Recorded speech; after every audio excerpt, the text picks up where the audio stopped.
തിരുനക്കര തന്നെ.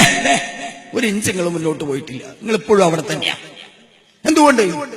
അവിടെയാണ് നിങ്ങൾ മുസ്ലിം ലീഗ് പാർട്ടിയെ തൊട്ടറിയേണ്ടത്, കണ്ടറിയേണ്ടതിന്റെ നേതൃത്വത്തെ പഠിക്കേണ്ടത്. 1969 അന്ന് ഈ പറപ്പൂർ പഞ്ചായത്ത് താനൂർ നിയോജക മണ്ഡലത്തിന്റെ ഭാഗമാണ്. താനൂർ നിയോജക മണ്ഡലത്തിലെ മറ്റൊരു പഞ്ചായത്തായിരുന്നു താനാളൂർ പഞ്ചായത്ത്, ഇന്നത്തെ നെരമർന്നൂർ പഞ്ചായത്ത് ഉൾപ്പെടെ. ആ ഉണ്ണിയാൽ കടപ്പുറത്ത് വന്നുകൊണ്ട് മകാനായ മർഗം CHന്റെ ധീരമായ ഒരു പ്രസംഗമുണ്ട്. 69 എന്താ CH പറഞ്ഞത്? അക്ഷരാഭ്യാസമില്ലാത്ത, ഉടുതുണിക്ക് മറുതുണിയില്ലാത്ത, ഒട്ടിയ വയറിന്റെ പേക്കോലങ്ങളായ മത്സ്യത്തൊഴിലാളി കാരണവരായ അച്ഛന്മാരെ, അമ്മമാരെ, ഉമ്മമാരെ, ബാപ്പമാരെ നോക്കിക്കൊണ്ട് CH എന്ന് പറഞ്ഞു.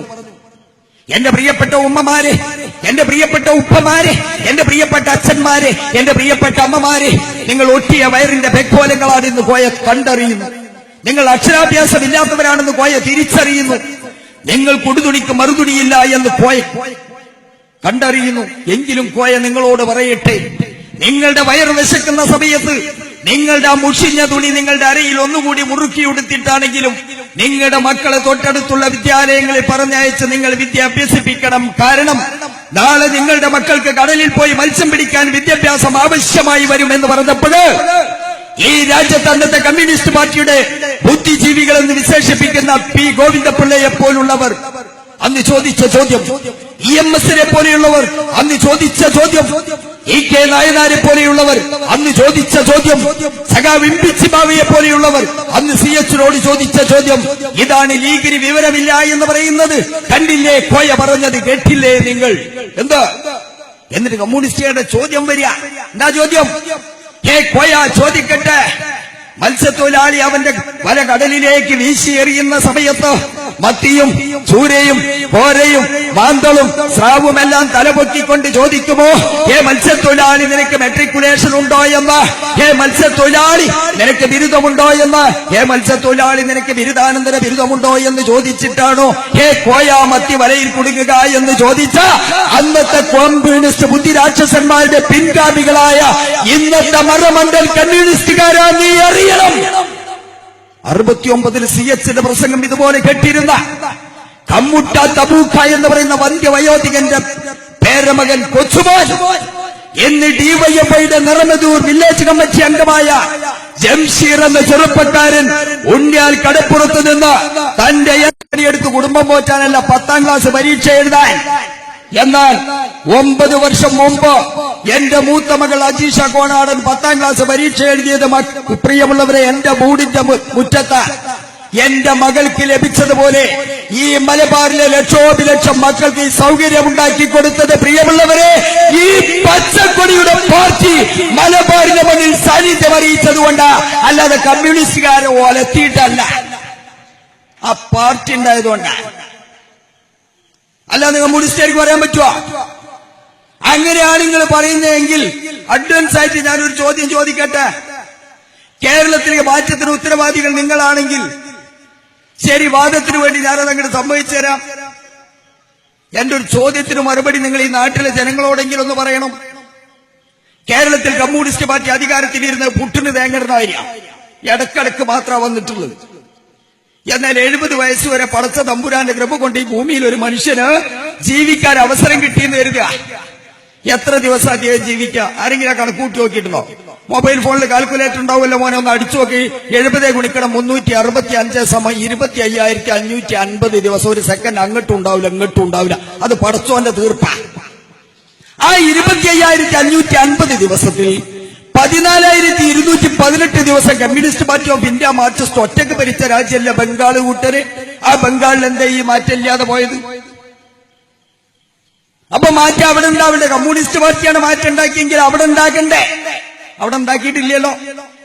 ഈ രാജ്യത്ത് ഇന്ന് കാണുന്ന സുഖലോലുപതക്ക്, നമ്മൾ അനുഭവിക്കുന്ന സുഖലോലുപതക്ക് അതിനൊരു ആധികാരികതയുണ്ടെങ്കിൽ, അതിനൊരു അടിസ്ഥാനമുണ്ടെങ്കിൽ, അതിനൊരു ചാലക ശക്തിയും മണ്ണിൽ പ്രവർത്തിച്ചിട്ടുണ്ടെങ്കിൽ പ്രിയമുള്ളവരെ അത് അടിവരയിട്ടുകൊണ്ട് ഞങ്ങൾക്ക് സമർത്ഥിക്കാൻ കഴിയും. മകാനായ മർഗം CHന്റെ ധീരമായ ഇടപെടലുകളാണ് നിങ്ങളെയും എന്നെയും ഞാനാക്കി മാറ്റിയത്, നമ്മളാക്കി മാറ്റിയത്. അനുഭവത്തിന്റെ വെളിച്ചത്തിലാ പറയുന്നത്. ഓർക്കുണ്ടോ നിങ്ങൾ? ഈ കഴിഞ്ഞ നിയമസഭാ തെരഞ്ഞെടുപ്പിന് മുന്നോടിയായിട്ട് CPIM-ന്റെ അന്നത്തെ സംസ്ഥാന സെക്രട്ടറി, ഇന്നത്തെ കേരളത്തിന്റെ മുഖ്യമന്ത്രി സഖാവ് പിണറായി വിജയന്റെ ഒരു ഫേസ്ബുക്ക് പോസ്റ്റ് ഉണ്ടായിരുന്നു. എന്താ പോസ്റ്റിൽ പറഞ്ഞു കയറി? കമ്പ്യൂട്ടറിനെ കമ്മ്യൂണിസ്റ്റ് പാർട്ടി അന്ന് എതിർത്തത് തൊഴിലില്ലായ്മ രൂക്ഷമാകും എന്നുള്ളത് കൊണ്ടാണെന്നാ പറഞ്ഞത്. എന്റെ ശബ്ദം കേൾക്കുന്ന തെക്കേക്കുളമ്പിലെ കമ്മ്യൂണിസ്റ്റുകാരെ, നിങ്ങൾ അത് ശരിവെക്കുന്നുവോ? നിങ്ങളുടെ നേതാവിന്റെ ആ ഫേസ്ബുക്ക് പോസ്റ്റ് ശരിയാണ് എന്ന അഭിപ്രായം നിങ്ങൾക്കുണ്ടോ? ഉണ്ടെങ്കിൽ ഞാൻ നിങ്ങളുടെ ഒരു പഴയ സുഹൃത്ത് എന്നുള്ള നിലയിൽ പറയട്ടെ, അതാണ് നിങ്ങളുടെ അഭിപ്രായമെങ്കിൽ നിങ്ങളും നിങ്ങളുടെ പാർട്ടിയും നിങ്ങളുടെ വഞ്ചിയും ഇപ്പോഴും തിരുനക്കര തന്നെ. ഒരു ഇഞ്ച് നിങ്ങൾ മുന്നോട്ട് പോയിട്ടില്ല. ഇതുമായി ബന്ധപ്പെട്ടുകൊണ്ട് UAE സന്ദർശിക്കാൻ ഈ എളിയവൻ ഒരു അവസരം കിട്ടിയപ്പോഴാണ് നമ്മുടെ സഹോദരന്മാരുടെ ജീവിത രീതി ഞാൻ നേരിട്ട് കണ്ടത്. UAE-യിലെ ബനിയാസ് എന്ന് പറയുന്ന പ്രദേശത്ത് ഒരു ലേബർ കോളനി പോയി കണ്ടപ്പോഴാണ് 10 ഒരു റൂമിനകത്ത് നമ്മളെ മക്കൾ കിടക്കുന്നത് 14 പേരാ. നമ്മളെ വീട്ടിൽ ഒരു റൂമിൽ, ഞാൻ എന്റെ കാര്യം പറയാം, വലുതാക്കി പറയലേ, 10 ഒരു റൂമിൽ എന്റെ ചെറിയ മോൾക്ക് ഒറ്റ കിടക്കുകയാണെങ്കിൽ ഓള് പറയും, അവിടെ ഒച്ചമ്പിളി ഒന്നും ഉണ്ടാക്കാൻ കേട്ടോ. അത്രയും സൗകര്യം നമ്മളെ മക്കൾ പറയുന്നുണ്ട്. അവിടെയാണ് നമ്മളെ കുട്ടികൾ 14 പേര് കിടക്കുന്നത്. എങ്ങനെ കിടക്കുന്നത്? നിരന്ന് കിടക്കല്ല, ഹട്ടായിട്ട് അങ്ങനെ ആളുകൾ കിടക്കുന്ന ഞാൻ കണ്ടില്ല. മയ്യത്ത് കിടക്കുന്ന കണ്ടിട്ടുണ്ട് മെഡിക്കൽ കോളേജിലെ മോർച്ചറിയിൽ.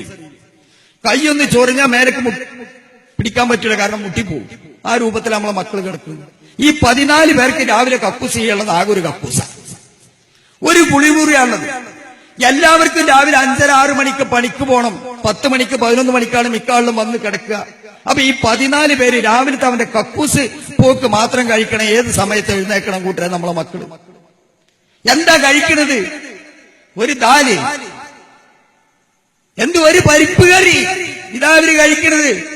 നമുക്കിവിടെ സാമ്പാറും ചോറുണ്ടെങ്കിലും മീൻ പൊരിച്ചത് വേണം, അതിന്റെ പുറമെ ഉപ്പേരി വേറെ വേണം. എന്നാലും പറയും കുട്ടി, ഉമ്മ അല്ലെങ്കിൽ അമ്മ ഒരു ആംപ്ലേറ്റും കൂടി ഉണ്ടാക്കുക. അല്ലേ ഇവര് കഴിക്കുന്ന അതാ. ആ മക്കള്, ആ രക്ഷിതാക്കൾ അവനവന്റെ കുടുംബം പോറ്റുന്നതിനു വേണ്ടി ഉറ്റവരെയും ഉടയവരെയും പെറ്റ മാതാവിനെയും ഈ പിറന്ന മണ്ണിനകത്ത് ഉപേക്ഷിച്ചുകൊണ്ട് പ്രവാസം എന്ന പ്രയാസകരമായ ദൗത്യമേറ്റെടുത്തുകൊണ്ട് അങ്ങ് മണലാരടത്തിൽ കിടന്ന് കഷ്ടപ്പെടുന്ന അവന്റെ കുടുംബത്തിന് വേണ്ടി മാറ്റിവെക്കുന്ന നാണയത്തുട്ടുകളിലെ ഒരു വിഹിതം ഈ രാജ്യത്തെ ഉദാരമനസ്കരായ ആളുകൾ നൽകുന്ന സംഭാവനയും സമന്വയിപ്പിച്ചുകൊണ്ടാണ് ഇന്ത്യൻ യൂണിയൻ മുസ്ലിം ലീഗ് പാർട്ടി അതിന്റെ ജീവകാരുണ്യ പ്രവർത്തനം നടത്തുന്നത്. അതിന് കമ്മ്യൂണിസ്റ്റുകാരെ ഭാഷയെ പറഞ്ഞാൽ എനിക്ക് ഒറ്റ മറുപടിയുള്ള അസൂയ പിടിച്ചിട്ടൊന്നും കാര്യമില്ല. പെട്രോള് തിന്നു കണ്ടിട്ട് മച്ചി കലമ്പൊളിച്ചിട്ട് ഒരു കാര്യമില്ല എന്ന് മാത്രമേ എനിക്ക് അവരോട് പറയാനുള്ളൂ. അതുകൊണ്ട് മുസ്ലിം ലീഗിന്റെ മുതുകത്ത് കയറുമ്പോൾ ശ്രദ്ധിച്ചു കയറി, ആശയപരമായി എതിർത്ത ഒരു കുഴപ്പമില്ല. പിന്നെ പോക്കിരുത്തരും ഉണ്ടായിസും വലിപ്പത്തരും പറഞ്ഞ് നടക്കുകയാണെങ്കിൽ ഒരു കാര്യം അടിവരയിട്ട് പറയട്ടെ, ആ കളരിയിൽ നിങ്ങളെ മുക്കളം ചവിട്ടി പഠിപ്പിച്ച ഉസ്താദുമാരായ അയ്യപ്പൻ കോണാറിനെ പോലെയുള്ള 10,000 സമാധാന പ്രേമികളായി ഈ പച്ചക്കൊടിയും പിടിച്ച് പുറത്തുണ്ട് എന്നുള്ള ഒരു ഓർമ്മയും നിങ്ങൾക്കുള്ളത് നല്ലതാണ് എന്ന് മാത്രം പറഞ്ഞുകൊണ്ട് എന്റെ വാക്കുകൾ ആരെയെങ്കിലും വേദനിപ്പിച്ചിട്ടുണ്ടെങ്കിൽ അവരോടുള്ള വിരോധം കൊണ്ടല്ല, നേരെ മറിച്ച് ജീവിച്ചിരിക്കുന്ന നഗ്ന യാഥാർത്ഥ്യങ്ങൾ ജനമധ്യത്തിൽ തുറന്ന് പ്രതിപാദിക്കാൻ